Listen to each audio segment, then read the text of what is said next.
Okay, helps to have the right tools. Absolutely necessary to go with your fried Eddie. And then when you bring them out, you put them on newspaper, but you don't want colored newspaper.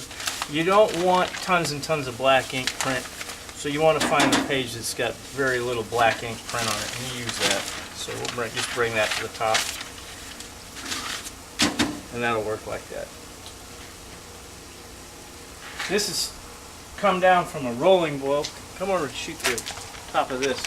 This has come down from a rolling boil where you couldn't see any to a medium boil, but still not done. You want to wait till it's kind of up to you. You know, you'll get used to it, but you want to wait till it's stopped the fast, rapid boiling process and gotten down to where it's not emitting all the water. That's the water coming out of the fish. And you want to get down to the point where most of the waters come out of the fish, but not too much. So I'll leave that up to you. I'm going to let mine go a little longer. I like mine crispy. And no, that's about it.